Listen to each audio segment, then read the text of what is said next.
ও ভাই, আমি জাস্ট দেখছিলাম বাংলাদেশ ওয়েস্ট ইন্ডিজের খেলাটা। তো বাংলাদেশ তো পুরো কুপকাত হয়ে গেছে, আর কিছু করার নাই। বাংলাদেশ এখন চলছে 20 উইকেট, 20 রানে 2 উইকেট। আর তোমার এখনও দরকার প্রায় 314 রান। 314 রান করতে হবে। তো definitely Bangladesh is in trouble. Bangladesh সত্যি, বাংলাদেশ টিমটাকে এখন দেখলে খুব দুঃখ হয়।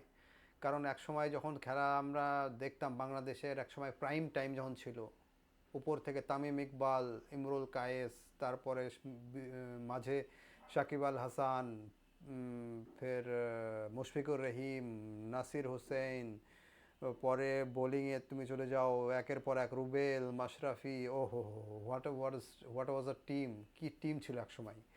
এখন আর সেই টিম নাই। তো তখনকার যারা খেলা দেখেছে বাংলাদেশের, তারা মানে তাদের সত্যি কষ্ট লাগবে। আর যারা সেই সময়ের খেলা দেখেনি, তাদের হয়তো ভাববে যে এখনকার যে টিম ওই বাকি ওই হল্যান্ড, নেদারল্যান্ড, মালয়েশিয়া এদের মতোই। তো মাশরাফির সময় যে টিম ছিল সেই টিম আর নেই, টিমটা পুরো নষ্ট হয়ে গেছে। তো সত্যি দেখে খুব কষ্ট হয় এরকম একটা টিম এরকম ডাউন হতে।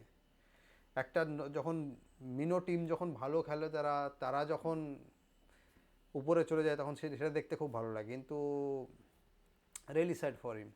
এখন 2 উইকেট, 20 রানে 2 উইকেট এখন খেলছে শাহাদাত হোসেন और Mominul Haque. Mominul Haque very good player, টেস্টের জন্য তো পারফেক্ট। আমার খুব পছন্দ ওকে, আমার খুব ভালো লাগে। আর ওয়েস্ট ইন্ডিজ বাংলাদেশের বোলারদের যে পিটানো পিটিয়েছে, ও অনেক দিন মনে থাকবে। পুরো একদম বহুত কেলানি। তো ওকে দেখা যাক এখন বাংলাদেশ কতটা হারবে, তো অবশ্যই। তবে কত পর্যন্ত নিজেদেরকে নিয়ে যেতে পারে, আমার তো মনে হয় না 100 150-র বেশি উপরে যাবে। তো লেটস সি। ওকে।